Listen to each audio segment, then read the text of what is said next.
Welcome to the Be Bold podcast. I'm Beth Whitman.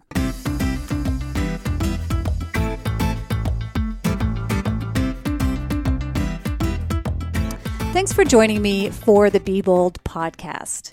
You can find this and all episodes on BeBoldPodcast.com. A friend of mine recently described the podcast as, quote, celebrating women who are living life with courage, unquote. I thought that was a great way to encapsulate these conversations. When you listen to previous episodes, you're going to discover strong women who have overcome adversity. They've started businesses. They've become change makers in their communities. They've traveled the world, attained status as world-class athletes, given up their secure jobs to pursue their dreams and passions, and are, above all, making a huge difference to those who are lucky enough to come in contact with them. We are standing up for ourselves like never before, and I am delighted to be bringing stories of these women to listeners. I personally find inspiration in every one of these conversations. These are women who really inspire me, they motivate me, and they make me think about my own path to success and happiness. I hope you'll support this podcast and women in general by sharing this and other episodes with friends and family. And that might be as simple as sharing an episode through social media.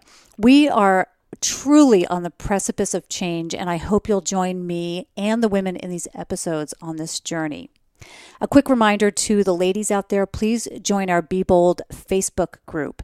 It's our growing community of women. It's a place to share goals, talk about our setbacks, and where you can find words of encouragement and inspiration from others. We've got over 2,400 members on there now, so please pop on over and check it out. So, today's conversation is with Shannon Huffman Polson. Shannon and I have a mutual friend who connected us and suggested that we really needed to meet. And the thing that intrigued me about Shannon was that she was one of the first women Apache helicopter pilots. I have a cousin-in-law, a woman, who is also an Apache pilot, so I kind of knew how special this was. But I didn't realize just how much so until after speaking with Shannon. She reckons there's probably fewer than 100 women trained for this. Fewer than 100. Can you imagine being in that league? So yeah, there's that. But there's much more going on with Shannon. She's an author, speaker, wife, mom of 2 boys, and just an overall super woman. We covered a lot of interesting topics during our conversation, including her path to becoming an Apache helicopter pilot and how a defining moment in her youth, really just a question that was asked by her dad on a soccer field, influenced the rest of her life. We talked about her book, North of Hope, which is the story of her moving through grief after her dad and stepmom were killed in a rare grizzly bear attack in the Arctic. While this whole conversation was beautiful, toward the end, Shannon dug into some of her life philosophies that I really took to heart, specifically concerning the importance of owning our own story, as she says, and taking control of our own narrative. Shannon's a great storyteller in general, but you'll definitely want to stay tuned for her pearls of wisdom at the end. I know you'll love this conversation with Shannon as much as I enjoyed chatting with her. Sure, I have coffee with almond milk, and I am now drinking butter coffee for breakfast. Ooh, you're doing the, is that the bulletproof It is, coffee? but it's really the only thing I'm doing, so it doesn't really qualify as being bulletproof, but it is, yes, exactly. Well, is it's their recipe. Is the bulletproof, is that more than just the coffee? Well, they have a whole suite of products. And and all I do is take coffee. I use their recipe basically. So I do have their coffee, but I'm not planning to buy it again. I think it's meant to be more pure in some way, or less processed, or I'm not even sure.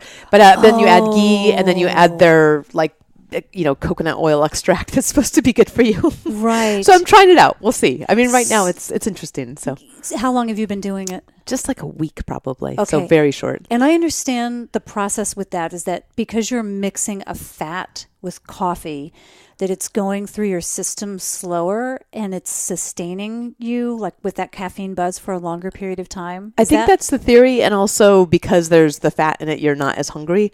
Which is true, and I don't like to eat breakfast anyway, so it actually works out really well. And Oh, good. Kind of carries me through to lunch, but I like my coffee, so Yeah. it's fine. Great. So the bulletproof, I want to get back to that because I'm really interested. Yeah. Well, I'm mostly vegan, so so I Okay. wouldn't do that necessarily because I think it is with the ghee. The Did you ghee, say? right, Yeah. exactly. So it uses the ghee, but I thought about, can you do it with coconut oil? And Yeah. then can you do it with maybe avocado or something and just kind of mix it up? Because it's still a fat, and then It's still a fat, right? Yeah. Yeah. Who knows?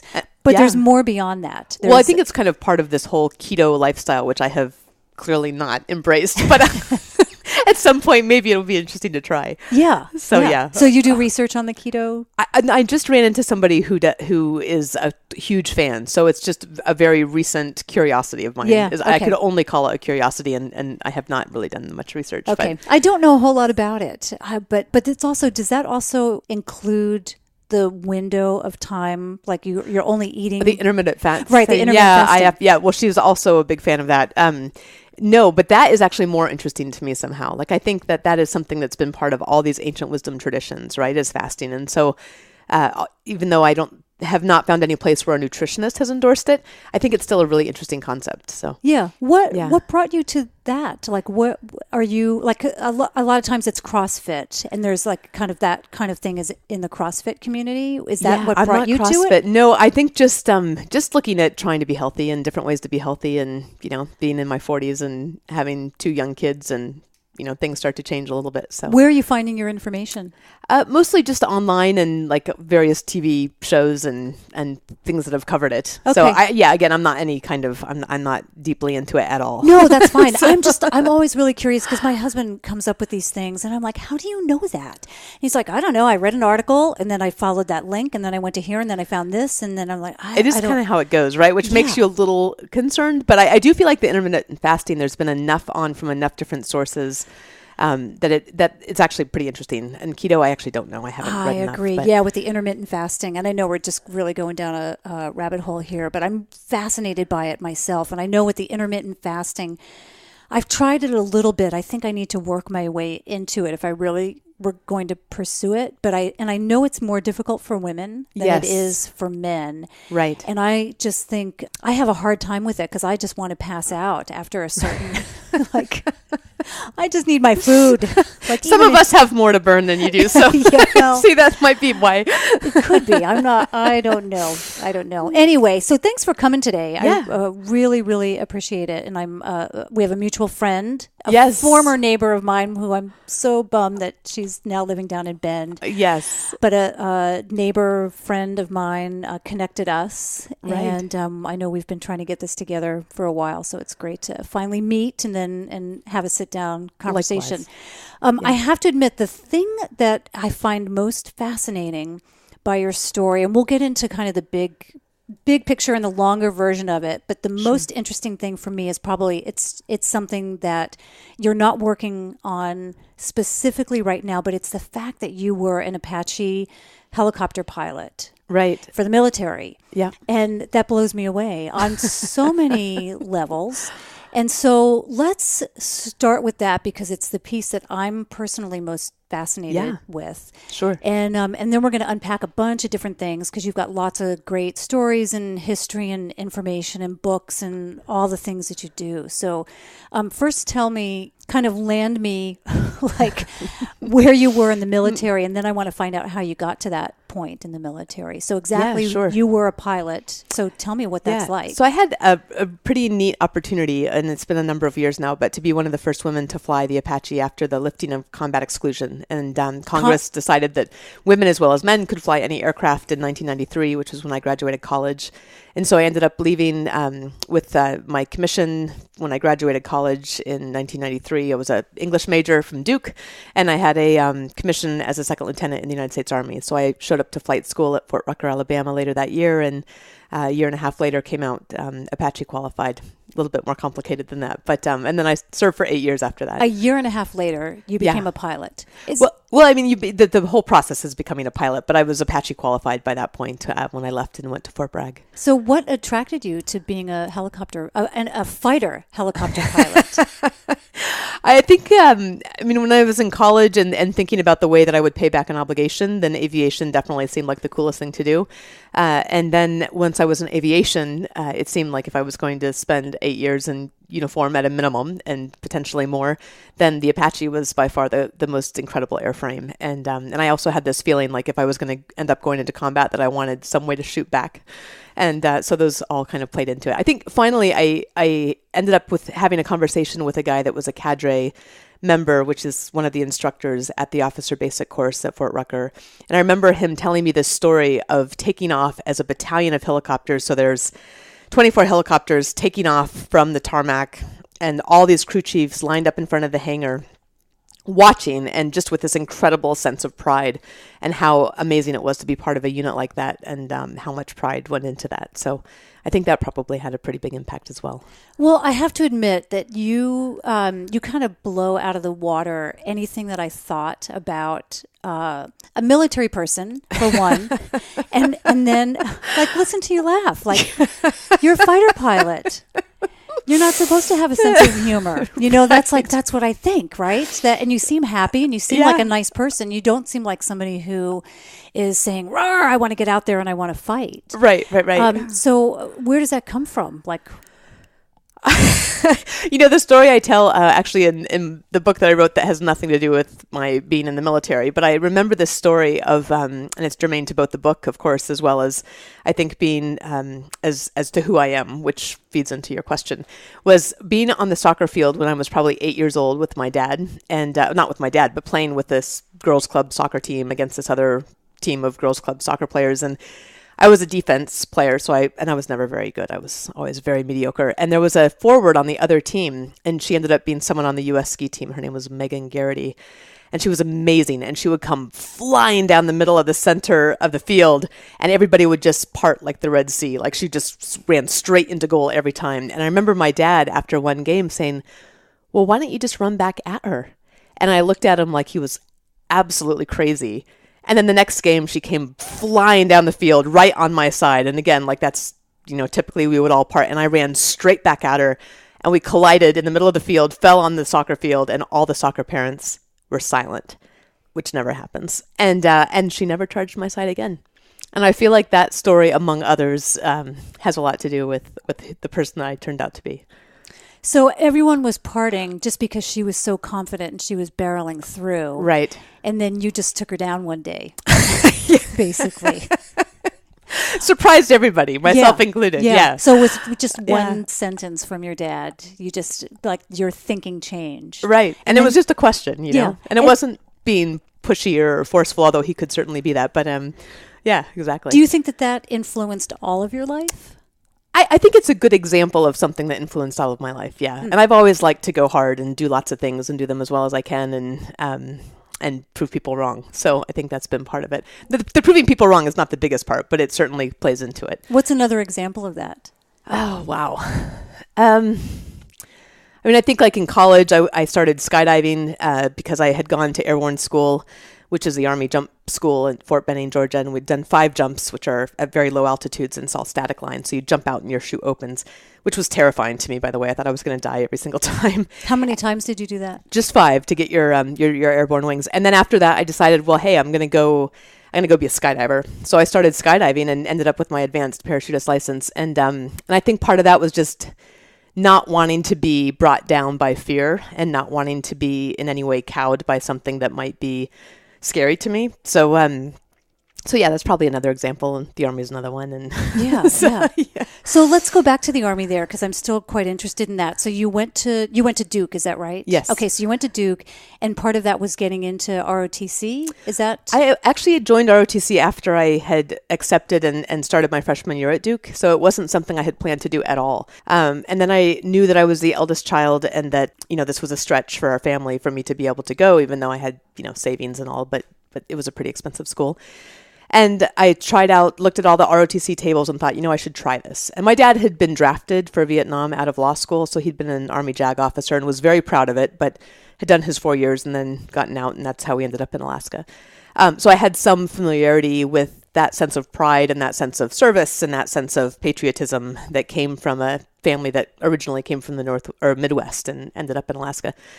So that wasn't totally out of the blue, but and then I just thought, I should try this. And if I don't like it, then then I don't like it. And I've said that I've tried it, but I should try it. And so I tried it and I ended up really enjoying it a lot. I think it connected to a sense of purpose that I really needed at the time. So I remember when I first went to college, and I remember seeing the ROTC, you know, and seeing, you know, seeing the guys, I think some women too, but I remember seeing that and just thinking I could never do that. Like, it just was so off my radar, like of absolute no interest. But I guess having a military dad, and having a little bit of that thread already in your family, and knowing that it was going to help pay for college too, that it was going to get you through. Right. Is it a full ride, or is it a partial ride? It can be. I had a 2-year partial scholarship that included drilling with the National Guard, and it was because I didn't expect to go active duty afterwards. So I had just done a 2-year scholarship, but I think I ended up liking it for several reasons. One of which was all the people in ROTC were people who,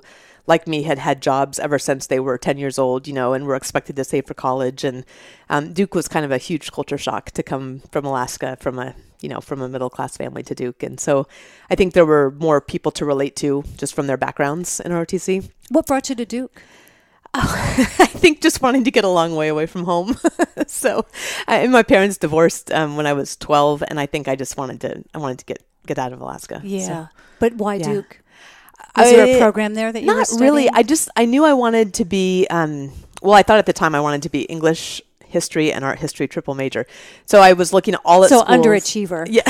Yeah. I mean, I didn't do that, So, and when we had visited the campuses, it was a beautiful place and people were really friendly. And honestly, I can't say there was a whole lot more thought that went into it besides that. It turned out to be a good choice, probably not the right. I'm like, if I went back and considered fit like people do now, I don't think we did that as much back then, or at least I didn't. I probably should have gone somewhere northern. I mean, it was a huge culture shock. I've never had such a culture shock like that since, and I've lived all over the world, you know. So, but it was good for me, you know. Mm-hmm. You grow up and you learn. So you graduated from Duke, yes, and then you went into the military active duty. Yeah. And then where were you stationed? So I started out at Fort Rucker, which was flight training and officer basic course in flight school, and then went to Fort Bragg, North Carolina. And from there, deployed to Bosnia-Herzegovina in 1997, came back to Fort Bragg. How long were you there? It was 6 months. Okay. They were 6-month rotations. And then went to Fort Huachuca, Arizona to do a military intelligence training course, and then went to Korea and was in South Korea for 15 months, and then came back to Texas, where I deployed again to like Kuwait and Korea, and lots of short deployments from there. Right. And then during your time as a Apache helicopter fighter pilot, I have to say all that because it's so impressive. Were there places that you were actually where there was fighting going on? In both Bosnia and in Korea, they were considered either the time that I was there or shortly thereafter, they were considered imminent danger, but they were not combat deployments. So there was a time at one point in the Bosnia deployment when another aircraft from our battalion landed, and there were bullet holes up through the fuselage, but from small arms fire, which generally doesn't take down the helicopter. But there was certainly, I mean, we flew armed in that case. We flew with Hellfire missiles and 30 millimeter high explosive ready in case there was an engagement, because war had just ended when we deployed to Bosnia. So in short, you were shot at, or the Well, certainly, yeah. So with small arms, like, you know, with rifles and stuff. Oh, okay, yeah. There was a time, I mean, there was one mission in Bosnia, and we knew at the time that, our mission there was in support of the Dayton Peace Accords. It was supporting the NATO effort. And so we were part of this place called Multinational Division North. And we were based out of Tuzla, just west of the city of Tuzla, this called Comanche Base. But anyway, just a bunch of Army and Air Force tents, basically. And we were flying a mission. We usually flew in teams of 2. And we would do these... When you say teams of 2, do you mean two helicopters? 2 helicopters, and there's 2 of you in each helicopter? And 2 of us in each helicopter, right. We were seated in tandem, kind of like a fighter jet. And we were doing armed aerial reconnaissance of weapons storage sites. So we were looking at the places where the Serbs were supposed to have stored their big equipment like tanks and, armored personnel carriers and things. And then we would do an assessment, do a reconnaissance, send that tape back to military intelligence, and then go home. And there was one of those missions where, and it was early on, we were flying under infrared at night, which is how Apaches like to fly because nobody can see us and we can typically see pretty well. And the infrared conditions were great, and we flew out along the road to the place where the weapons storage site was meant to be. And then just as we were coming to a hover, just about ready to do the reconnaissance, there was this sound in my helmet that was one that I had never heard since, except for in the simulator. And we had been we were being tracked by one of the most hostile anti-aircraft systems in the world. that will bring a helicopter down, not like the small arms fire. And we had a hard deck in Bosnia because it was 1997. It was considered the stabilization force instead of the initial force for NATO. And so we weren't allowed to go below 300 feet, which is really high for a military helicopter. And both of us, my front seater or back seater and I, just puckered up, and he said, "Hey, LT, what do you want me to do? Do you want me to break the hard deck?" And I said, don't break the hard deck. I called up to the controlling agency that managed all the aviation operations at the time and said, "Hey, this is our location. We're at 300 feet and we're being tracked by the most hostile anti-aircraft system in the world." And as we waited for their reply, the sound in my headset changed, and we had been acquired by the same system. So what does that mean? It means that their laser had locked onto us as a target, which means that if they launched, we were done. And the voice came back from the controlling agency and said, "If you're nervous, return to base, but don't break the hard deck." What does it mean, break the hard deck? Like go below that 300-foot minimum altitude. So we ended up, obviously it all ended up to be fine, but we ended up realizing that in that very, very short amount of time had to make the decision based on what we knew, which was that we were more likely to be provoked than actually fired upon, that there had been no missiles launched against any aircraft for the previous, over 12 months, that if we did break any of the hard deck or the other rules of engagement, that becomes an international incident. And so we had to make this decision, that's the importance there, right? Okay, that's the important part. Because those are international rules of engagement, right, for this area of operations. So there were certainly times like that in both Korea and in Bosnia that were really scary, but they weren't technically combat deployments. So what is it like when you're up there and you know what's going on and you know that you've been locked in by this missile?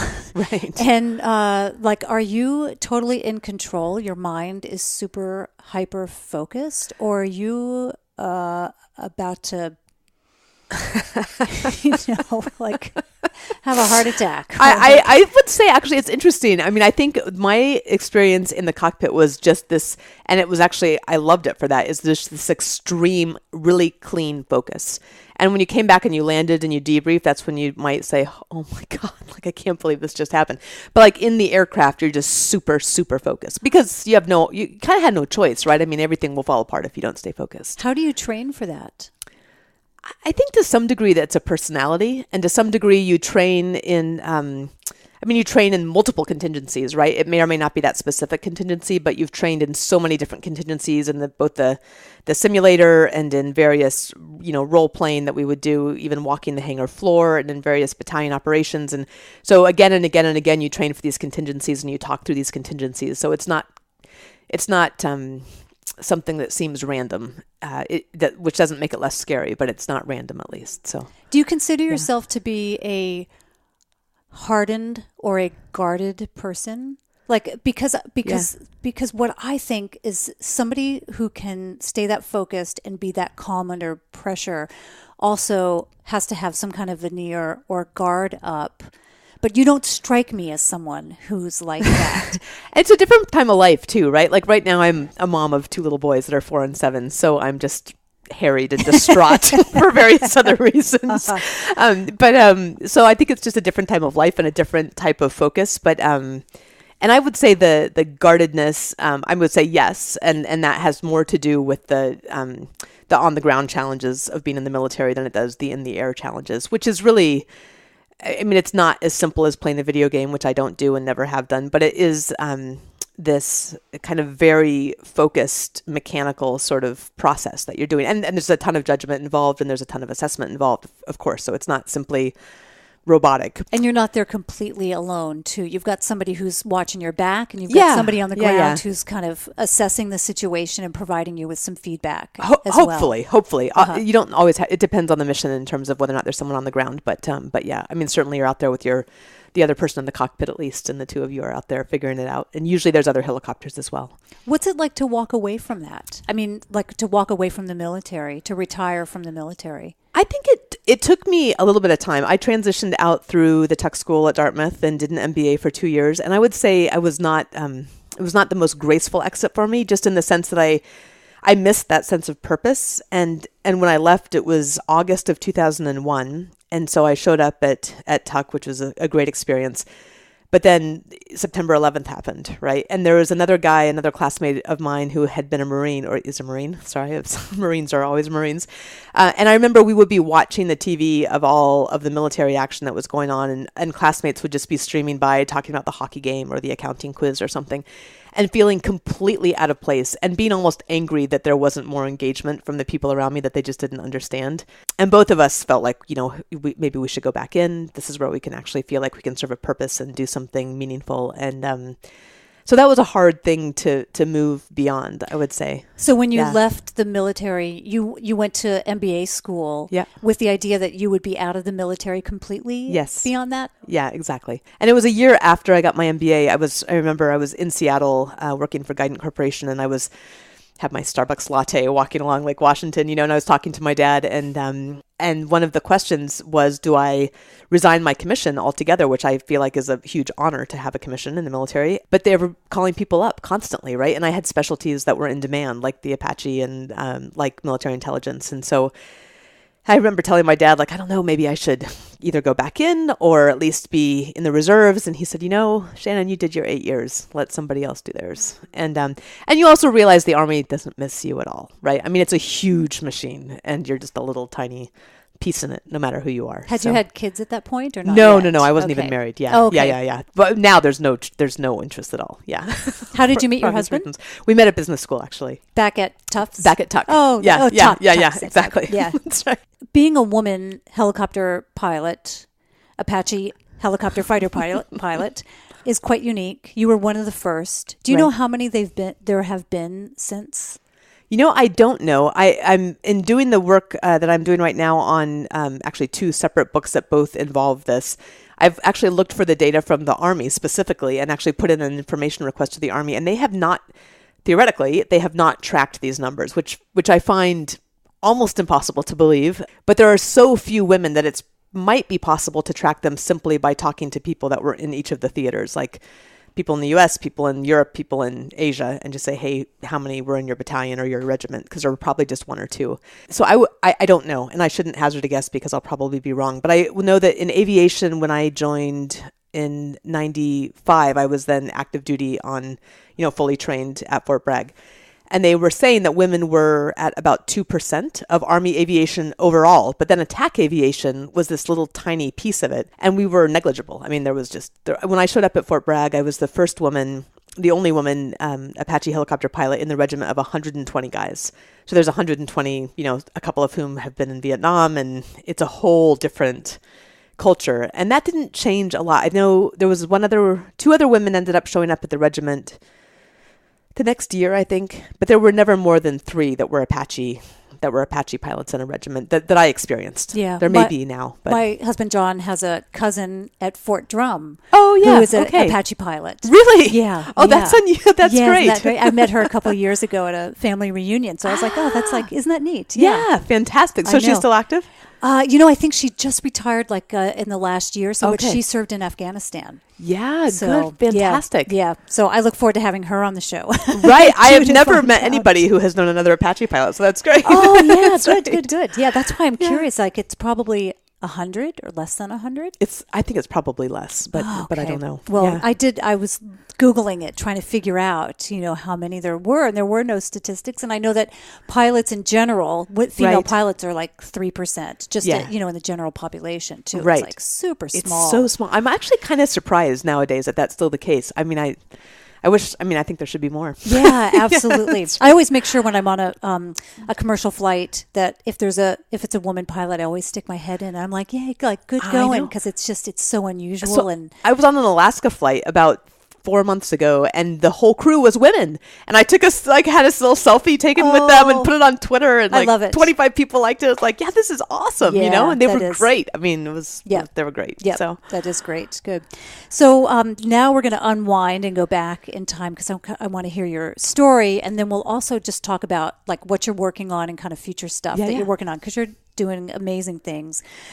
So you had mentioned this influence and kind of this question that your dad posed to you back in the day when you're playing soccer. And he had a strong influence on you over the years well. So tell me about your dad and your relationship with him. Yeah, I was really close to my dad, and he has passed away about 12 and a half years ago now. But he was a kind of a bigger than life figure. I mean, literally, he was 6'4" and had this huge voice and this kind of very beautiful bass singing voice and very musical, kind of huge laugh that everybody would hear. And was very strict as well and had extremely high expectations for us and believed in me. I think I think that's part of it. Like the high expectations to me indicated, later at least, a belief in me that was really important to me. So did you grow up in Alaska? I did. Yeah, I was born there. Exactly. Whereabouts? Born just in Anchorage, and grew up in Anchorage, Alaska. Okay. Yeah. Did you like it up there? I did. I didn't appreciate it enough growing up, I don't think. Now I love it. I mean, we go up and spend August in Denali every year, and I just love it. But I didn't appreciate it as much as a child. You feel kind of trapped, and I think that was one of the reasons that I left and went to Duke. It's kind of like living on an island, I bet, where it's hard to get off. And and it was harder back then to fly as much or to do phone calls, right? I mean, it wasn't like a long distance call was a big deal, and we probably visited grandparents, I don't know, 2 or 3 times in all of my growing up because it was a long way and it was expensive. Where did they live? So in Kansas. Okay, wow. Yeah. Oh, gosh. So being dropped in the middle of Kansas from Alaska, I can imagine. That's right. How do you think growing up in Alaska influenced you? I think there's a preparedness for difficult things. There's a tolerance for difficult things, I think, that comes from living in an extreme climate, in a northern climate. I like to think that, and I don't know that I was as aware of this as I like to think that I was, but there's some really tough women up there too, and there's this great bumper sticker, like Alaska's where men are men and women win the Iditarod, right? So it's like, there's really awesome women that are not being held back by anything, doing all kinds of things up there. So I think, is that because you just have to have fortitude to stick it out and to like you've got to go out and chop down your own tree? And well, there's definitely some of that, right? And for sure, yeah, and pretty much any place outside the city, you have to be willing to haul water or chop wood or do whatever you need to do, and there may not be access to emergency services, if you need them right away. So you have this sense of like needing to be able to take care of yourself, I think, for sure. But I think Alaska also, it draws this interesting combination of people. There's a lot of people that cycle in through work now, but the people that go up there to stay, I think, are either, there's some scary people that are just kind of like the end of the road, but also there's these really unique, amazing, interesting people that are just wanting, I don't know, like the challenge of it in a way, but also it's a pretty special place. Like it's grand and vast and beautiful and harsh and, both unforgiving and beautiful all at the same time. Yeah. So I've spent a bit of time up there myself. I was in Homer for a while. Oh yeah, okay. And, so I know kind of the spit down at the at the end of the road. That's right. And Homer's just a wonderful place, and Denali and that kind of thing, and Tok. Oh wow, great. So I've traveled around up there, so I kind of know that quirkiness and kind of the weirdness that it attracts. And also, like you said, it attracts some strange people to kind of end of the road or people who are trying to get out of society, on the mainland or in Canada or whatever too. So but interesting mix, right? Yeah, it sure is. But some people that are like so talented that you almost don't know where they could be to be that talented and at whatever it is that they're doing, like just really, really phenomenal people there. So I feel incredibly fortunate to have that background. Well, I think Seattle, I know like Alaska's on a much bigger scale, but I've always said about Seattle, because I think we do attract a lot of artists and musicians and, the whole grunge thing. I always said this with the whole grunge thing because there was such a huge music scene here that when you have the weather that we do, and the coffee culture, you're gonna get coffee and you're going to get music and you're going to get artists. And I just imagine it's the same thing in Alaska where you've got close to 24 hours of darkness, and then, on June 21st, I remember being up there and watching the sun just kind of dip, just barely skim, the horizon and then go back up again. And it's like 1:30, 2 o'clock in the morning. And, it's like go on about your day. You don't sleep because it's always light. Right. But it's pretty neat. So, of course, you're going to get weirdness and... Right. Then there's lots of hunting and fishing, right? Like, and I remember like going home after college and hearing on the radio on the car, like, it's the Alaska Rod and Gun Show. And it's like, wow, this is like, then it was almost like a reverse culture shock going back home, after having been somewhere else. So, but I love all of that too. I just think it's all. So your dad big, imposing figure. Yeah. And your mom, was she in the picture while you were up there too? They divorced when I was 12, and she still lives there with her husband. Yeah. Okay, got it. Yeah. And then did your dad stay up there when he remarried? He did. Yep. He married a school teacher up there who's a great lady, and they stayed in the house where I had grown up, and then she had brought to the marriage this cabin in Denali that she had built with her first husband, and they literally, cut the logs and cured the logs and built the cabin themselves. So she was a tough one. She was definitely, she was super tough. That's right. Mm-hmm. And then your book, North of Hope, is about your experience after their death.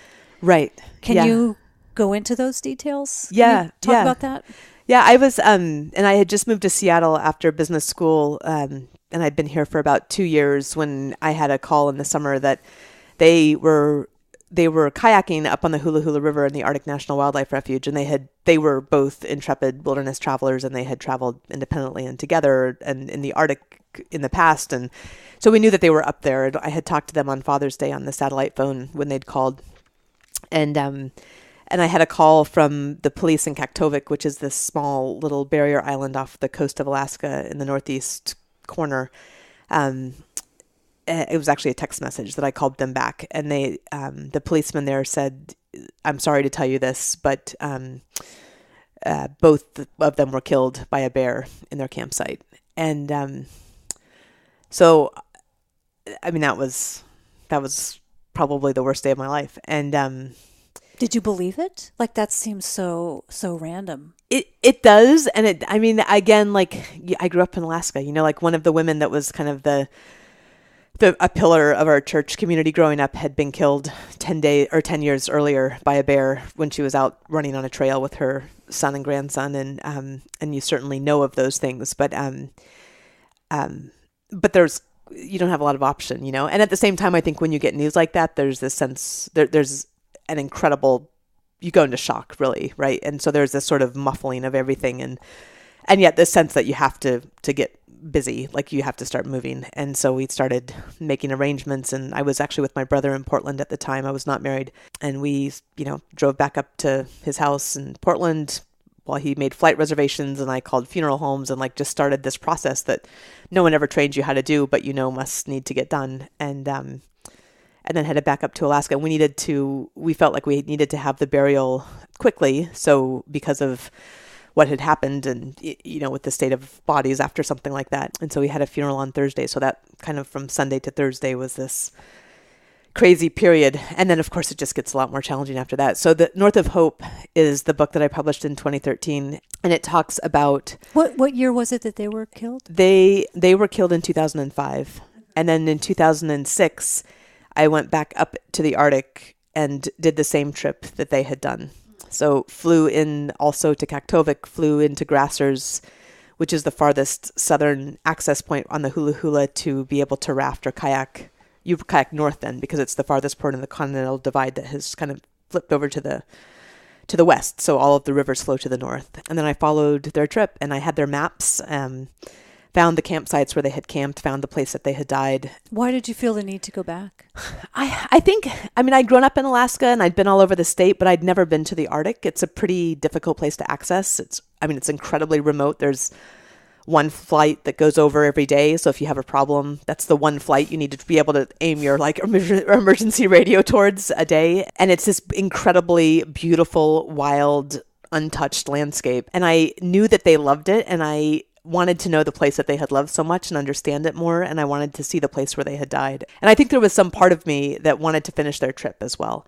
The year between the two trips, their trip when they died and the trip that I took to follow their trip, I had a chance to sing the Mozart Requiem with the Seattle Symphony when Itzhak Perlman was conducting. And I remember coming back from those performances, which were incredibly powerful and incredibly beautiful. And, the Requiem is a mass for the dead, right? And Mozart never had a chance to finish his Requiem. And I had this sense of needing to it was finished by a colleague of his, Meyer. And I had this sense of, and I wouldn't say it was as clear as it sounds now, but this need for completion.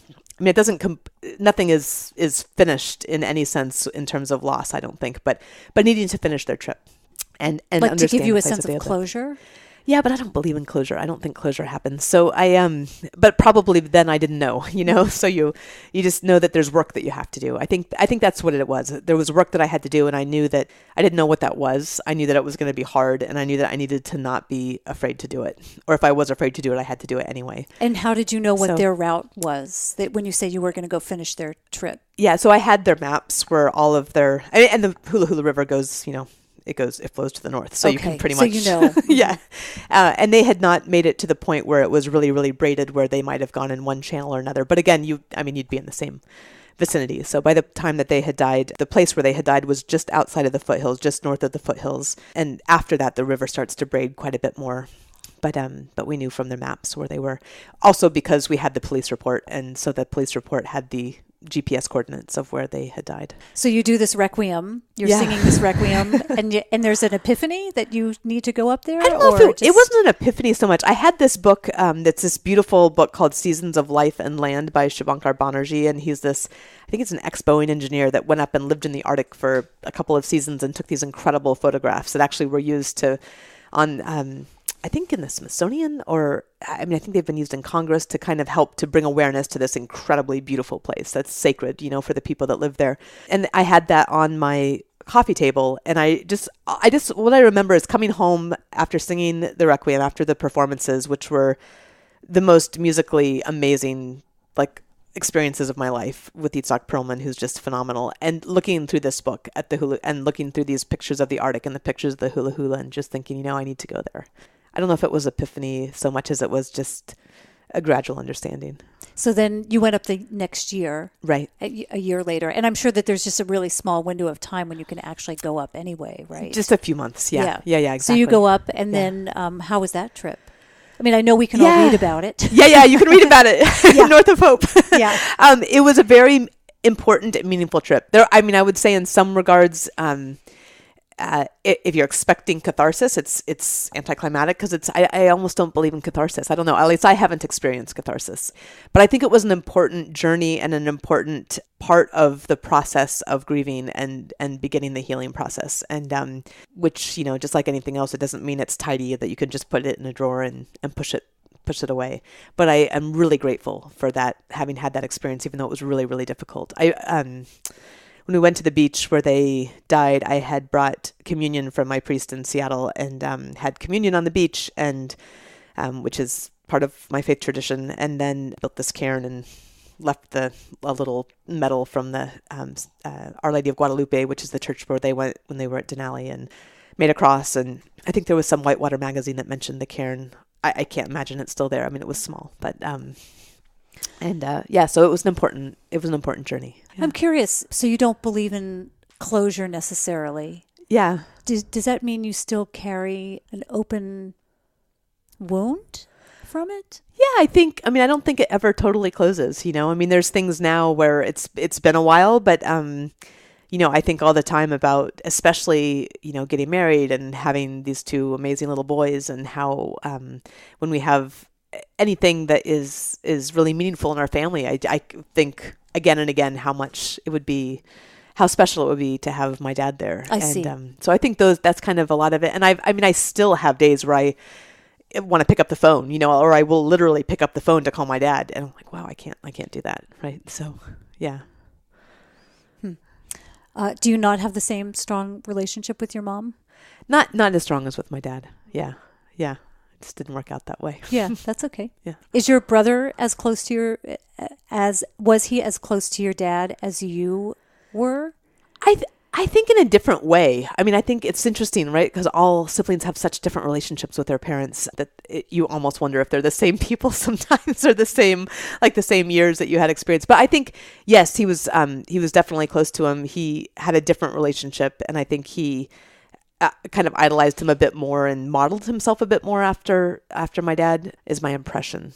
But although he's definitely his own guy, so it's hard to say. Yep, I know.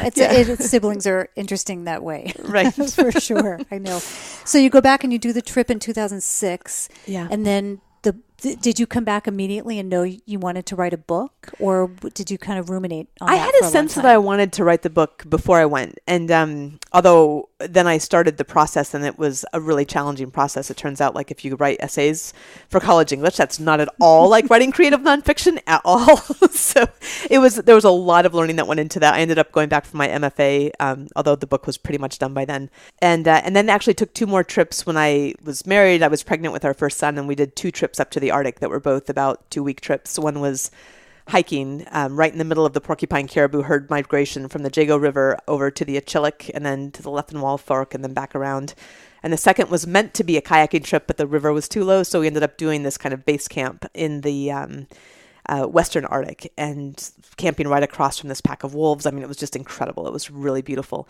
And that was in part just because that first experience in the Arctic had been so charged in a way that I don't know. I mean, I took a lot of notes. I kept a very detailed journal, but I don't know that I could absorb everything that I needed to write it. So going back was really to really understand it. What years did you go back? 2009, we were back. Okay. Yeah, 2 trips in the same summer. And then the book came out in 2013. 13, you said. yeah. So were you working on it pretty fervently for a few years? On and off. And then, the process of finding an agent and a publisher is this crazy, convoluted, weird process that just takes forever. So I would, submit it and not hear anything back or get rejections and work on other stuff. And then I would submit it again and not hear anything back, work on it, work on some other stuff. And there was sort of this cycle that went like that until it finally found a home. So who ended up publishing it? Zondervan, which is a part of HarperCollins. Okay. And they did a beautiful job. I wanted a map. That was my big thing, is I wanted a map in the book, and there's a map. So oh, good. I mean, I just feel like that's such an important thing, like that sense of place and that connection to place. And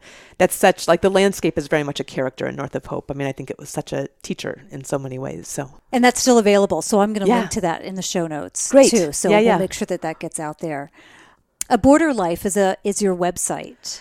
It's my old website. I'm keeping it, though. I'm not going to let it go because I think I'll come back to it. And I've just moved to shannonpolson.com. But what does a border life mean? So a border life comes from a quote, which I'm not going to get completely right, from Thoreau, which is that he lives a kind of border life. And this is referencing, when he was at Walden Pond and he was close to the city, but also in the woods, and the sense of and at the time, I was actually just starting to think about writing North of Hope. And I was like, it is kind of like I have this relationship with the wilderness, but I also have this corporate job in the city, but I feel more strongly connected to the wilderness. And so, and actually I feel like now my family and I live in the Methow Valley, which is 4.5, hours out of Seattle, this little teeny mountain valley up in north central Washington. And it's really beautiful. But my husband and I both commute into the city, and we still have this life that requires this kind of urban connection as well. But I think our real connection, like our real heart and soul connection, is really out there in the wilderness. And so, how often are you coming into Seattle? I come through Seattle usually twice a month, and I have to fly somewhere else. So I fly to New York tomorrow, and next week to Kentucky and Ohio. And those are for speaking gigs that you have going exactly. on. Right. Well, tell me about those, since that's a nice transition. Yeah, sure. I'm a speaker, a leadership speaker for Kepler Speakers out of DC, and I talk, going back to the Apache stuff, but I use the experiences from those 8 years in uniform, then also informed, of course, by an MBA and years in the corporate sector as well, to talk about leadership and grit. And the primary talk that I give is called Leading from Any Seat, Stories from the Cockpit. And I love the opportunity to share those stories. I think that it's important for women to share their stories. And I think there's a lot to be learned from those, but also just general leadership stories. I think they're great lessons. And I've had a chance to talk to C-suite folks all over, as well as younger leaders, and all different sectors. And it's really been a lot of fun. So the Grit Project that you're working on, that's not just about your story. No. And so the Grit Project came about. And the Grit Project is profiling all of these women in uniform that are these really exceptional women in the vanguard of their fields.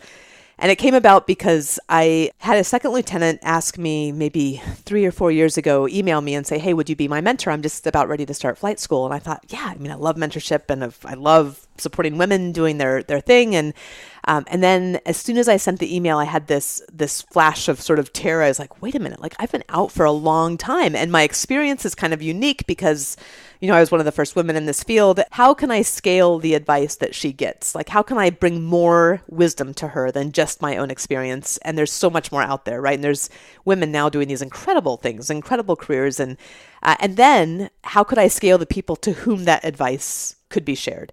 And so so the Grit Project right now is profiles on a blog on Medium. I'm actually moving it from a Border Life over to Medium. Several of them are on Medium, and I'm moving like one a week or one every other week. Really incredible, thoughtful women that are sharing lessons and stories, and many of them quite candid and difficult, from being some of the first women fighter pilots to one of the first women submariners, early Coast Guard rescue swimmer. I mean, just some really incredible folks, some early women general officers who are sharing some really candid challenges, and I think that is something that I wish that I had had access to as a young leader and as a young lieutenant. So, what are some of the challenges that you're hearing that you wish you had known, kind of as advice? I think I would have loved to have known more about other women struggling with similar challenges of being the only woman. I mean, I think there's there's some hostility and really, overt harassment and unfortunately some assault that goes, there's the whole spectrum, right, that goes into those experiences for those women. So they're not only in the midst of the challenges that the military brings, which are substantive, like real life and death, huge challenges, right? Like anyone serving in the military is going to have that kind of a challenge. But then on top of that, they have this environment that in many cases is hostile, and is, overtly hostile to their being there. So they're kind of going through a double challenge, like twice the challenge. And are these women who are active today, active military? Some of them are. Most of the candid stories are those who have retired. Do you get the sense that that's waning? Is it still a really huge problem? I think it's still a really huge problem. Yeah, I think there are places where there is less of it, but as I hear about these, as more and more opportunities open to women, which I definitely applaud, I think is awesome. And one of the women that I interviewed is one of the first women Rangers, for example. She's just branch transferred to infantry. So she's one of the first women infantry officers. And I think this is great.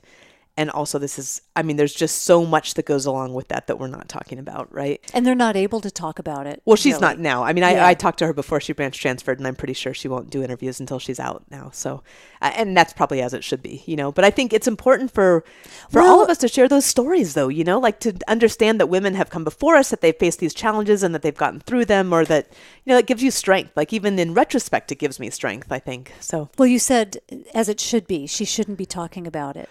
Well, so I think it's actually a really interesting question, because the first woman Marine, who I think she just got through the Marine Corps school that is particularly onerous and challenging, and she didn't want her name released. And there was a big kind of hubbub and to-do about this. Like, why would she not have her name released? This needs to be part of history. And yet I remember when I was at Fort Bragg and I was, had just been assigned there, and I was the only woman. I was this young second lieutenant and going out to fire an Apache gunnery.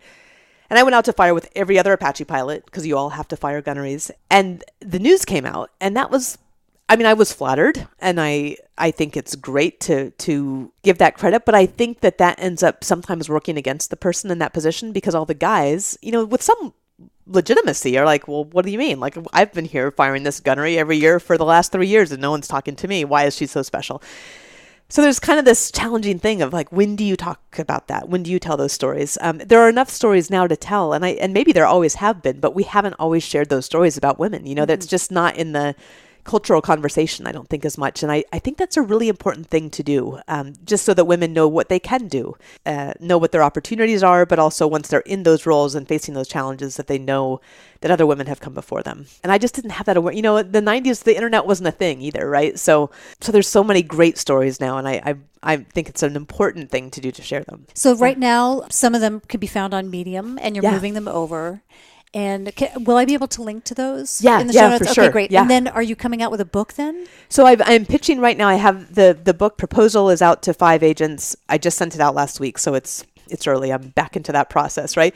And what it is doing is synthesizing the lessons from, I think I have now about 40 interviews of these, all truly exceptional women, and synthesizing the lessons and stories to take away for any leader and any, both men and women, as well as, junior leaders and senior leaders. And I think it's really exciting, actually. Yeah. I mean, they're really important lessons and really important stories. So. And you said tomorrow you're taking off for New York. Yes. And then when you give a presentation, is this just maybe a 45-minute, hour-long presentation? Exactly. Are you doing, okay. And then what are you speaking about specifically? So the title of the presentation is Leading from Any Seat, Stories from the Cockpit. And I'll tell stories that then lead into lessons. And they're my stories, but they are lessons that I've picked that resonate, I think, across my experience, both in the military as well as out of the military. And they're usually ones that have resonated with some of the other women that I've interviewed as well. So I feel like, again, there's some scalability in that. Yeah, I'm talking to the WNBA, actually, in a couple days. So I'm super excited about that. And then coming back and talking to Yakima Rotary, and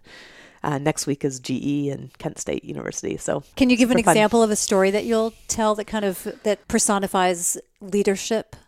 Yeah. I mean, there's so many different pieces of it. I talk about, one of the things that I do talk about actually is, and this is at the very beginning, is the importance of owning your story. And I talk about walking out on the tarmac the very first day that I was going to fly the Apache, and it's a winter day in Alabama, and so it's chilly, and I'm turning my jacket up against the cold, but really the chills that I have nothing to do with the weather, right? And I'm looking at this incredible aircraft, and it's 58 feet long, and it's 18 feet across and 12 feet high. It has 3 different sight systems mounted on the front with, day, night, infrared, adverse conditions, and 3 different weapon systems, the Hellfire missile and 2.75-inch folding fin aerial rockets and the 30-millimeter high explosive gun. And I'm looking at it, and you're speaking a completely different language to me.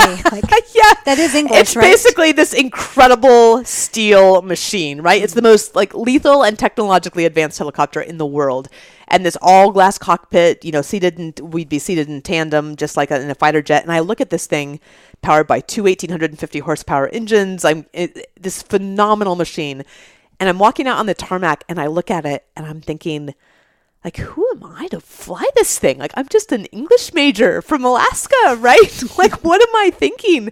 And how, right there, and I wouldn't have been able to say that then, but right there on the tarmac, I had to decide that I was going to take control of my own narrative, and that I was going to take control of my own story. And I had earned that spot, and I had worked for that spot, and I'd been the honor grad at flight school, and I walked out, and climb up on the side of the forward avionics bay and reach forward and open up that all glass cockpit and pull myself in and lower myself into the seat. And really the point of that story is really talking about, I'm not going to give away the ending, but they have to have me come out. I lived. Yeah. But really the importance of owning our own stories. And I think there are lots of things that get in our ways. There are lots of people that will tell you that you can't do things. There are lots of times we tell ourselves that we can't do things, and that we really, I think, one of the first steps that a leader has to do before she can lead anybody else, and this is true for all of us, is that we have to own our own stories and really take responsibility for our own narratives. And I think that's a really powerful thing. So a couple things about that. When you're out on the tarmac and you have to change your story, what goes on in your mind? How do you flip that switch? I don't know what it is that makes the switch flip. And I don't even know that it's a complete off on. I think there's some jiggling of the switch that has to happen. But in a way, I think it's just making a decision to focus, making a decision to focus forward. And I talk about a lot, when you're afraid of something, and I talk about fear in lots of different circumstances, both in the air and out of the air. And that when you're afraid of something, that's just a type of resistance, and you have to face directly towards it and fly right through it, right? And that's the same thing with all of the doubts that we have about ourselves, or that somebody else might express even to our faces, in my case in the military. And you have to just decide that you're going to turn towards it and go right through it and focus forward. I mean, I think that's the biggest thing. Where does that strength or that fortitude or that direction, focus, whatever you want to call it, where does that come from? Because not everybody has that. And sometimes it's really hard to muster it up.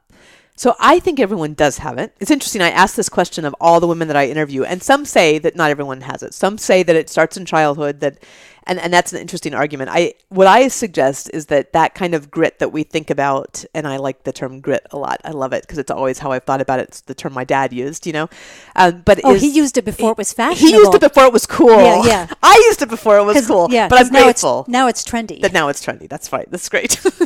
And it's real, right? There's times that you need it. It doesn't justify a situation being hostile to somebody else, so I don't believe that part. But I do believe that we all need it, and especially as women, we need it. And I think the way that I like to think about it, and I talk about this as well in my presentations, there's the Simon Sinek, start with why. And I think that's really that's great. And that's a great place to start. But in my mind, you have to ask yourself why you're there, not just once, but 5 times. And that's kind of like the Six Sigma black belt thing. It's the Toyota methodology of drilling down into a deficiency, is saying, hey, why am I here?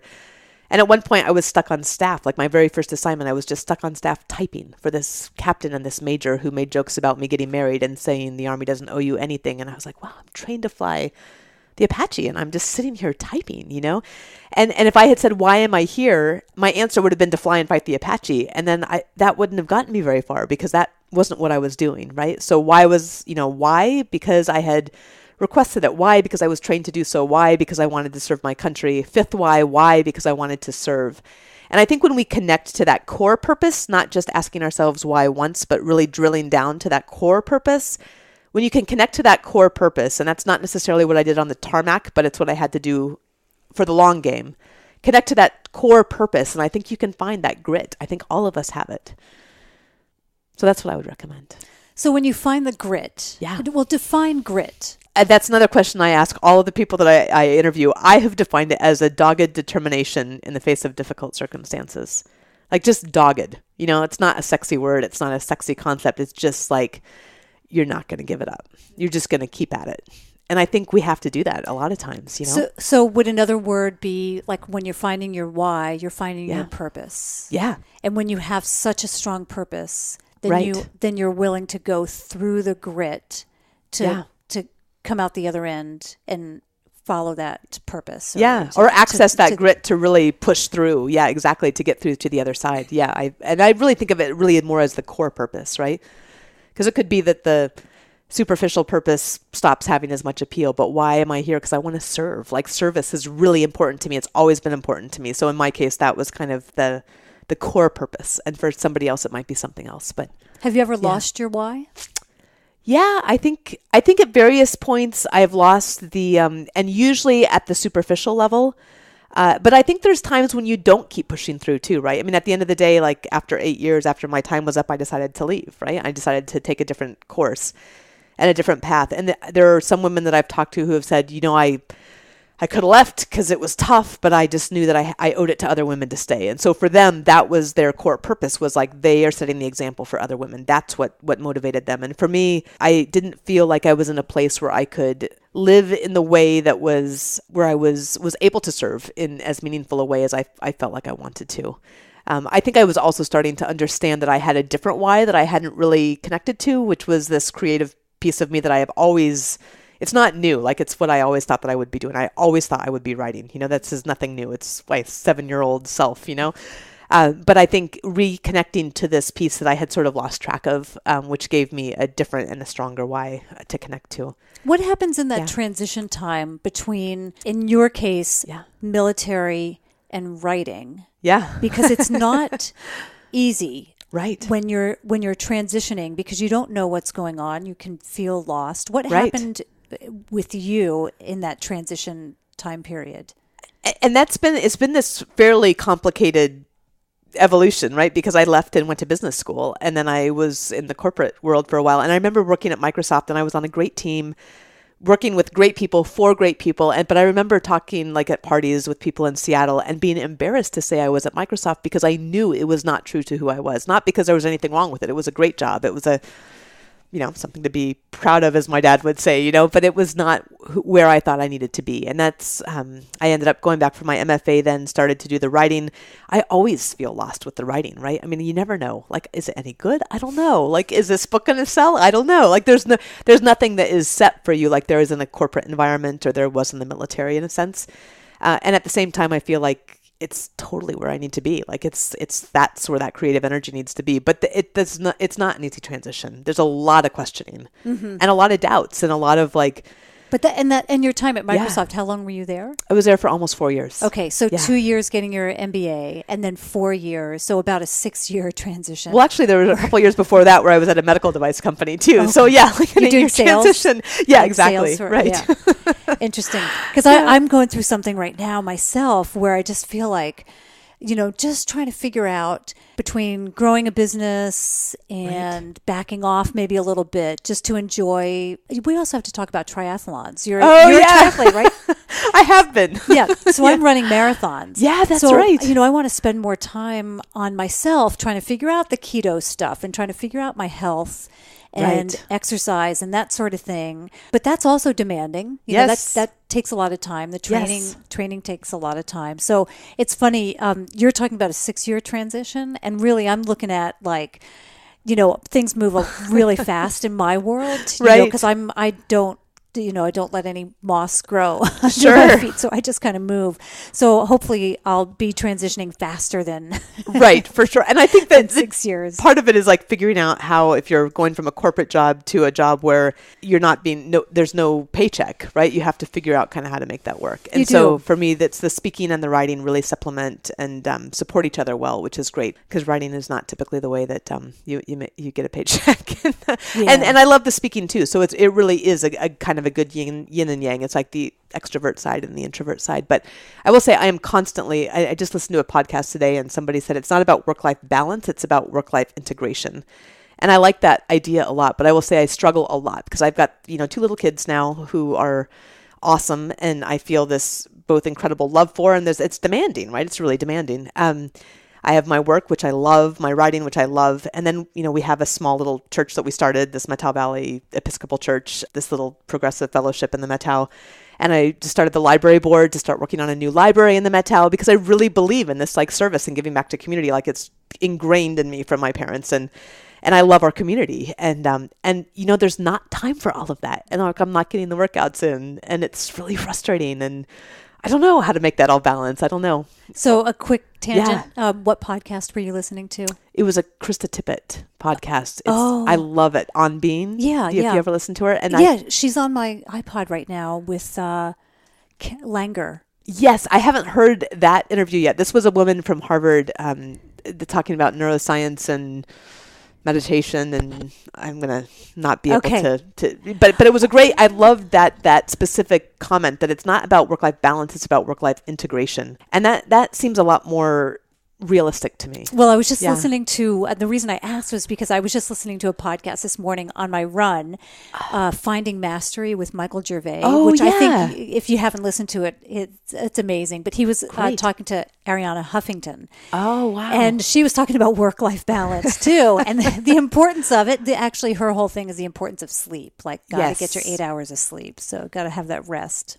Definitely. So anyway, that's another whole buzz thing too, the sleep thing, and then the work-life balance, and is it really a thing? Can you succeed? Can you be a high performer and still have a work-life balance? You know, there's some people who think you can't. Like, you have to tip the scale to one extreme in order to really be successful.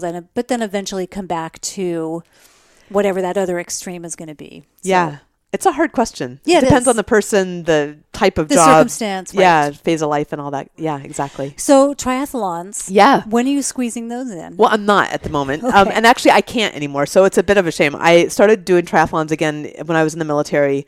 And then at business school, I did a half Ironman. And then I just thought, hey, why not? And I signed up for an Ironman and did a couple. I did Canada and then Coeur d'Alene, which were awesome. And I was not yet married and did not yet have children. I know that people do them with children. But I don't think that they also do all these other things. Or if they do, they're just way more superhuman than I am. So I don't. But I also have trashed my knees now. So I can't run anymore, unfortunately. So biking, Nordic skiing, that's kind of how I'm going to have to do it. I just had my 3rd knee surgery last March. And I have no cartilage left in my knees. How long have you been running? Oh, since I was, 10 years old. So we used to run 10Ks with my dad when I was little. And then, the military, you do run in combat boots, which can't be good for you. And then I started doing marathons as well in the military, and probably did 10 of those. And, and I don't think my form was right, which doesn't matter in your 20s, but it matters later. Anyway, whole confluence of circumstances. But now I have pretty much trashed my knees. Yeah. I get older people warning me about my running. And they say, oh, you're going to trash your knees, or your hip is going to go, something like that. And I say, well, when did you start running? When I was 15, this is a friend of ours who's in her 60s. When I was 15, I'm like, well, guess what? I started running 5 years ago. Right. So you're set. I think I am set for life. I'm good. I have another 40 years left, so I'm not too concerned. And plus, we do things now differently than we did 20, 30 years Right. ago, right? Right. So you were foam rolling, Exactly. doing physical therapy, getting massages, doing all that stuff. So if you're doing all hopefully- your hip stabilization and things that I just didn't know about, Hopefully. you'll be fine. You see, I have to That's right. I have to go see Lisa, the physical therapist. She's amazing, right? I She's know. amazing. That's Yeah. right. And then Actually- come Nordic ski in the Met Towel. Yeah, that's perfect. good. And I've got friends out there in the Metau too. So Oh, good. Have to come out. So Definitely. for sure, be good. Tell me about. Do you have a morning practice? I aspire to a morning practice. You aspire. Right now, my What morning is- practice What is your morning? that I aspire to, or that I really do. What does your morning look like? So my morning right now means that I get up just before my kids. My husband makes me coffee. I told him that I had once read that George Bush made his wife Laura coffee every morning, and that if George Bush could do it, then certainly he could. Anyway, he makes me an almond milk latte, and then I make my butter coffee after that. Why almond milk? Because I can't do dairy anymore either. 40s is tough. It's tough. But you know what? That's a yeah. good thing, though. Yeah. You're getting Right. you get to know your body, and then you know what's Yes. healthy and what's not healthy, and how you respond to it. So Right. that's all good. I think that's all fair. Yeah, exactly. And he makes a great latte, which is great. And I aspire to come up and then start writing and do my writing in the morning, but I haven't been getting up early enough to do that. I need a lot of sleep, it turns out, which is frustrating to me. But How much sleep do you need? 8 to 9 hours, ideally, which is really frustrating to me. Well, I really especially wish with the kids, right? Because Yeah. you don't have you don't have control over your own time. Right. Yeah, exactly. Yeah. And I think all of that is stuff that you got to kind of sort out with your own, anyway, get into a better flow with. But I aspire to get up, have a meditation or prayer practice, and write. So that's what I would like my morning to look like. But right now it is really getting up and just trying to warm up, and the house is usually freezing, and there's my husband will make a fire and make a latte, and Well, then it the sounds kids come up. nice. And then I help my kid with cello practice, as the 7-year-old who usually hates that he's practicing, and try to maintain a decent family equilibrium before heading out the door. What time do you get up? Usually around 6. And then what time do Yeah. your kids get up? The 7-year-old is now getting up at 6:20 because he takes a long time to get himself going, and I need him to practice cello in the morning because it's the only time he has energy. I think he needs bulletproof coffee. Oh, he definitely does. I mean, I definitely do. So that's right. So you have an aspiration for your morning practice in terms of writing and that. I kind of really thing. do. I mean, I think that is something that I have to make happen, like this fall, winter, because otherwise the writing, like especially the really creative work, once you get going, once you get onto your email, I mean, it's just done. There's no way for me to re-engage that way. So I think getting that in the morning is really important. I just was listening to a podcast where this guy went through his, what did he call it? Like kind of his weekly review, I think. And he uses a spreadsheet, and I don't have it up on my laptop, but I started working on it this morning, where he's got a spreadsheet, and then he just makes sure that all this stuff is actually calendared in. So whether it's interesting. working on his book, like your kids go to school, right? Yeah. See, so you have no excuse at 9 o'clock not to sit Exactly. down and write. That's I'm right. just saying. That's right. No, it's true. Yeah, It's true. Like it doesn't have to happen at 6. That's right. But yeah, so he calendars everything in. Right. And so I tried it today, and it was actually kind of cool. So I was like, edit podcast, work on the Right. tours, work on this, Yes. have lunch. And then I just kind of went through, and then I highlighted out actually what I completed. And so he That's does great. this once a week. He sits down with it Yeah. and makes his calendar, and then he evaluates it, at the Right. end of the week, or, when he's ready to create the new one. So that might be something to try out. It's a great idea. And I actually just talked to someone actually in the Met Towel. She's this great lady, because I'm trying to manage the Grit Project Instagram with these memes from these, great quotes from these ladies, and need to keep the Medium posts updated, like just kind of all this marketing stuff that ends up taking just a lot of time, in part because I'm not savvy on all of it. And so I'm going to try to find somebody else who likes the stuff, who's good at it, who's quick at it, and can try to help keep me straight on that, so I can focus more on the writing as well. And I think that will be really helpful.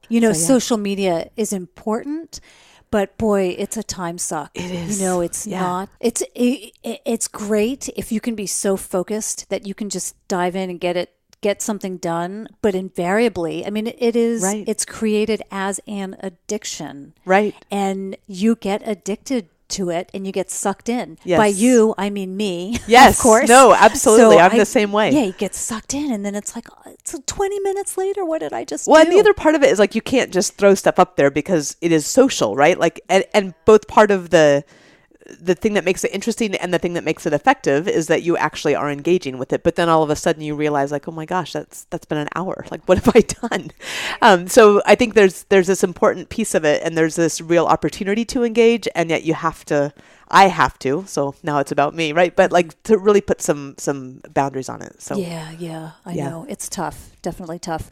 So what do you do with the rest of your day then? So there's any combination right now. We've been setting up this library board and there have been whole days spent on, there's governance stuff and there's fundraising stuff and there's coordination meetings and that sort of thing. So that's been a big piece. We'll have steering committee meetings for Metao Episcopal. And then otherwise it's managing interviews and then transcribing interviews and then trying to put all of the pieces together for the posts that go onto Medium and or pulling them together for the ebooks that are combinations of profiles that are up on Amazon. So those sorts of things, those sorts of little nitty social media type things. And then reaching out to other people too that either might be interested in knowing about them or finding out where their synergies is also a part of it. And then the writing really is, I feel like it's been harder for me to prioritize, but I need to prioritize my writing and my workout and let the rest of this stuff kind of be like an hour and a half, Well, So, it's hard with such short days in the Pacific Northwest. Yeah. So much dark. It's really hard to, especially the workouts. Yeah. It's hard to schedule that in if you're going outside to work out, Right. at least. Right. So, but you guys have snow out there, right? You can do lots of... Yeah. Oh, yeah. No, there's no excuse to not be active out there. So I have got to quit making those excuses. Yeah. Okay. Starting tomorrow.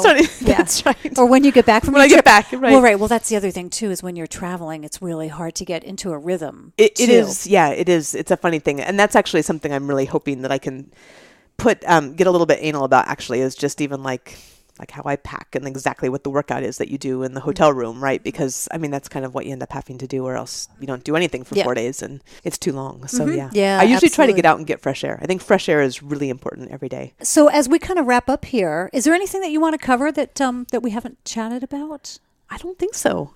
Okay. It's great. Good, well-rounded chat, for sure. Oh, my gosh. What does it mean to you to be bold? And you're talking to a lot of bold women. I know, and you're a bold woman yourself. Oh, my gosh. Right. What does it mean to you? I think going back to the example that I gave you, I would say it's really about owning your own story. And I think that can be really hard to do. I think it can be, there's so many pressures and there's so many people that want to tell you who you are or what story you should be living. And they can be families, they can be people that you love, they can be friends, they can be society, and really being bold, I really think is being clear, and that goes back to being clear about your own why, being clear about your own core purpose, and then really owning your story. And I think that's really hard and a unique and amazing opportunity. When you say owning your own story, do you mean getting to know yourself so well that you can share it with other people?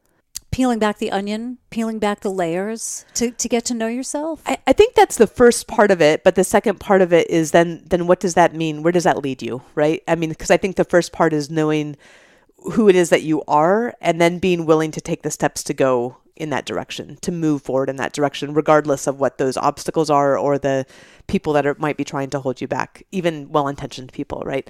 And so I think it's kind of a two-part thing, and one is doing that internal work, and the second part is really being willing to go out and become that person. Where would you suggest a person start? Oh, wow. I think it's good to read about other women and men, other people, and see what it is that makes you interested and excited. I want to use the Maria Kondo, like, what gives you joy?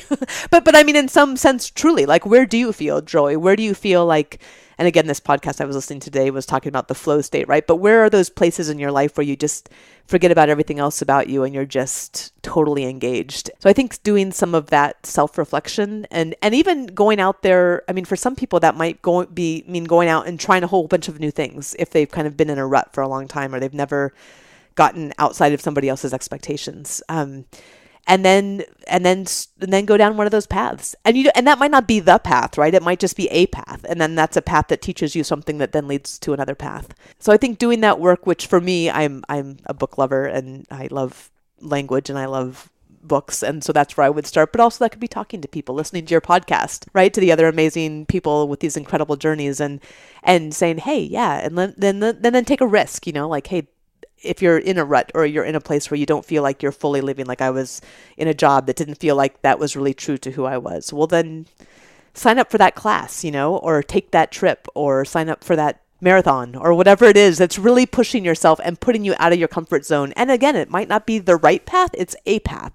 And that path leads to other paths and shows you something about yourself in the process. So you talked about books. I'm going to ask you a question about that. With all the social media and the devices, how do you find time to read books? I think you just have to take them. And I just love reading, and I think you just have to put stuff down. And I can't read on devices, by the way, like Kindles or anything like that. Although it's fine if you do, but or if people do, obviously. But I like real books, and I think they're just I just think that they're freedom, and it's just exposure to so many different things. And do you go to bed every night with a book and read? No, not necessarily. I usually am pretty tired by the time I'm going to bed. So it's usually more midday or maybe evening, and sometimes morning. Whenever I can find the time, really. Yeah. I usually fall asleep pretty easily at night. And if I'm reading a book, 10 minutes in, I'm right. Like my head's bobbing and I'm falling asleep. But I do find myself, if I allow myself to just say, well, let me just check Facebook like really quick, or let me see if I have any messages really quick. Right. It's that 20 minutes goes by and then my eyes are all blurry and I have to go to sleep. Right. So it's like, that is a habit that I'm trying to break. And yes. then I do find myself, I'm like, okay, I'm going to carry a book around with me rather than my phone. So when I have 10 minutes or 15, 20 minutes and I'm sitting down for lunch, right. It's the book that I open and it's not yes. the news or Facebook. And sometimes you might have to choose a different book for me, I have like a book of, meditations by Thomas Merton at my bedside table. So I can't read really intense, dense, writing right before I go to bed because I'm just too tired for it. But something that is either light or something that is short or something that can kind of stay with you. And I think that's actually a really neat opportunity to let your brain have that kind of creative gift as you go to rest, right? So and then finally, how can people find you? I know you are on social media. You've got websites and that kind of thing. So let's hear where we find you. Either shannonpolson.com is my website, or Facebook /Shannon Huffman Polson, or Twitter @aborderlife. Or Medium @aborderlife. So I'm just keeping the aborder life for a little bit. Okay, good. So, yeah. Well, I'll link to all those in the show notes so people can find you and pick up your book, which I think would be a great thing, North of Hope. A great read for folks. I read. Unfortunately, I haven't had a chance to read it because our talk came up. This conversation came up pretty quickly. Yes. But I read the reviews from it, and it looks like it's just an amazing book. So I really want to dive into that. So well, thanks again for coming. I appreciate it. Thank you. Absolutely. It's great to be here. And best of luck. I know you're headed off in the morning. Yeah, it's great. to go to New York. So thanks. And I look forward to seeing you again in Seattle or in the Methow Valley. Perfect. Too. So thanks. Thank you, Beth. All right. Shannon really digs into the good stuff at the end there, doesn't she? I like to think of myself as relatively fearless, but I don't know that I actually face things head on. Not like she does. She just moves right through them. I loved that story about her on the soccer field. All it took was a really small change in attitude for her to make possible something that she previously didn't even attempt. With that, a reminder that if you like what you hear, please subscribe to the podcast in iTunes, Stitcher, or Google Play and leave a review. More importantly, please share this and other episodes with women and men whom you think might enjoy it. Not everybody's clued into how wonderful podcasts are, so if you've got a friend who doesn't know how to download them, take a moment to give them a lesson. You can find out more about me by visiting wanderlustandlipstick.com, and you'll find the show notes and all of my podcast episodes on beboldpodcast.com. If you feel like being bold yourself, why not join me on one of my tours? Right now, I've got spots available on Tanzania, and that includes a safari and Kilimanjaro trek, Papua New Guinea, as well as culinary tours to Santa Fe, New Orleans, and just one spot left on Seattle. You'll find all of those on wandertours.com. If you'd like to connect with me, you can friend me on Facebook, and I'm WanderGal on Instagram. Sign up for my newsletter on the Wanderlust and Lipstick site, and you'll receive a series of tips for making your travels safer. Thank you for joining me for another episode of the Be Bold podcast. Until next time, be bold.